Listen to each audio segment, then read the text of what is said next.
శ్రీ గురుభ్యో నమ.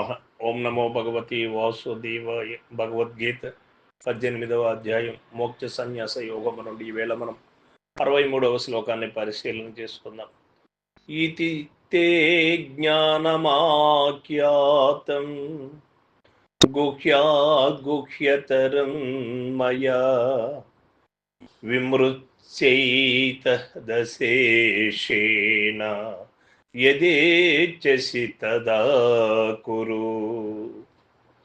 భగవానులు చెబుతూ ఉన్నారు, ఈ విధముగా రహస్యములన్నిటికంటేను పరమ రహస్యమైనట్టి జ్ఞానమును నేను నీకు చెప్పి తిని, దీనినంతను బాగుగా విచారణ చేసి తదుపరి నీకెట్లు ఇష్టమో అట్లా ఆచరింపము అర్జున అని చెప్పాడు పరమాత్మ.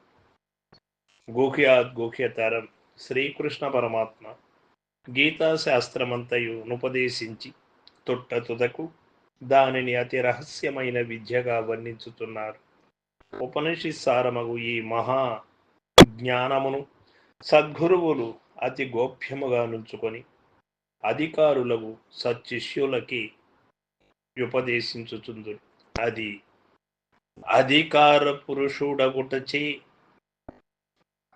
అర్జునునకు శ్రీకృష్ణుడు దానిని బోధించి తద్వారా లోకమునకంతకును మహోపకారమునొచ్చింది.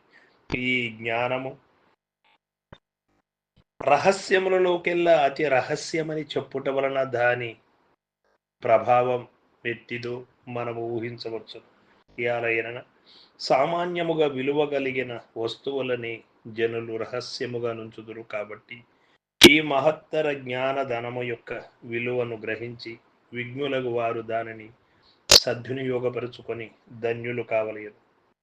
మహనీయులు తాము ధర్మమును బోధించినప్పటికీ దానిని గూర్చి ఆలోచించుటకును విమర్శించుటకును ఇతరులకు పూర్తిగా అధికారం ఇచ్చుదురు. వారు చెప్పిన బోధను పూర్వాపర విచారణ లేక స్వయముగా దానిని గూర్చి ఆలోచింపక అమాంతముగా గ్రహించుడని ఇతరులకు వారు చెప్పరు. మహాత్ములకు గురువుల యొక్క లక్షణం ఇట్లేయుండును. గురువు బోధించిన దానిని శిష్యుడు తన స్వంత పరిజ్ఞానముతో నిజ సంస్కారముతో చక్కగా పరిశీలించి విచారణ సలిపి పూర్వపరములను విమర్శించి తదుపరి దానిలో తనకు నచ్చిన దానిని గ్రహింపవచ్చును.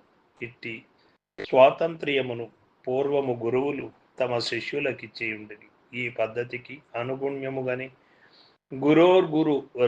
గురోర్గురువగు శ్రీకృష్ణ పరమాత్మయు వ్యవహరించేది. శ్రీకృష్ణుడు అర్జునునకు బోధింపవలసిన దానినంతను బోధించి తదుపరి, ఓ అర్జున, నాపై భక్తిచే విశ్వాసముచే గురుత్వముచే నేను చెప్పిన దానినంతను నీవు కన్ను మూసుకొని గ్రహింపవలెనని నేను చెప్పను. మరి ఏమనినా నీవు సొంతముగా దానిని చక్కగా విమర్శింపుము, వివేచన చేయుము, ఆ పిమ్మట నీకు నచ్చిన దానిని గ్రహింపము అని వచించి తన యొక్క విశాల భావమును ఔదార్యమును ప్రకటించింది. గురువు బోధించిన దానిని శిష్యుడు స్వంత ప్రజ్ఞచే సమాలోచన చేయనిచో శిష్యుని బుద్ధి వికసింపదు. ఇది ఎంతయు ఆలోచించి ఏ భగవానుడు పై వాక్యములను పలికిన వారైరి. మరియు బోధయందు పటుత్వము యథార్థ్యము లేనిచో ఇట్టి వాక్యములను ధైర్యముగా ఎవరును పలుకజాలరు. గనుక గీతా బోధ యొక్క పరమ ప్రామాణ్యత్వము సత్యత్వము దీనిచే సువ్యక్తమగుచున్నది. అశేషేణ అని చెప్పుటచే ఒకంత విచారణతో ముగించవలదనియు సంపూర్తిగా సర్వ విధముల సమస్త ప్రమాణములతో విచారించుమని అర్జునునకు శ్రీకృష్ణ పరమాత్మ చెప్పిరి. కావున యదేచ్ఛసి తదా కురు, అట్లు విచారణ చేసిన పిదప నీకెట్లు ఉచితమనిపిస్తే అట్లు చేయి అని భగవానుడు సెలవిచ్చిరి. గురువుకు శ్రీకృష్ణుడు కర్తృత్వమును తనపై పెట్టుకొనలేదు. నిష్కామ కర్మయోగము యొక్క చక్కని దృష్టాంతమిచ్చట కానబడుతున్నది. 18 అధ్యాయముల బోధనను అనర్ఘళముగా ఉపదేశించి తొట్టతుకు దాని ఫలితమును కోరకయే భగవానుడు విరమించున్నారు. అర్జునునిచే తిరిగి యుద్ధమును చేయించుట తన బోధ యొక్క ఒకానొక లక్ష్యమైనప్పటికీ ఆ బోధ యొక్క ఫలముకు అట్టి లక్ష్యమును వాంఛింపకై శ్రీకృష్ణుడు దానిని ముగించి వచ్చాడు. నీవు యుద్ధము చేయుము లేక చేయక నుండుము, దానితో నాకు పని లేదు. నేను చెప్పవలసిన ధర్మమును నీకు చెప్పి వేసి తిని అని పిదప నీ ఇష్టము యథేచ్ఛ చేసి చెప్పి అని భగవానుడు విశాల దృష్టితో పలికి నిష్కామ కర్మ యొక్క మత్తుతనపు ఇది. అట్లు కాక కర్తృత్వము తమపై వేసుకొనిచో ఇక గురువులకు శాంతి ఉండదు. కావున వారి అన్నిటికీ అట్లు చెయ్యరు. వారి ధర్మమును వారు నెరవేర్చుదురు, ఫలమును వాంఛింపరు. ఇక శిష్యుడు తన ఉద్ధారమును తాను చూచుకొనవలసి ఉండును. గురువు దారి చూపును, శిష్యుడు తాను సొంతముగా నడవవలెను. జ్ఞానమాఖ్యాతం అని చెప్పినందువలన గీతా శాస్త్రము కర్మ భక్త్య ధ్యానేకములు వచింపబడినను అవి అన్నీ జ్ఞానం అంతర్భూతములే అని స్పష్టమవుతున్నది.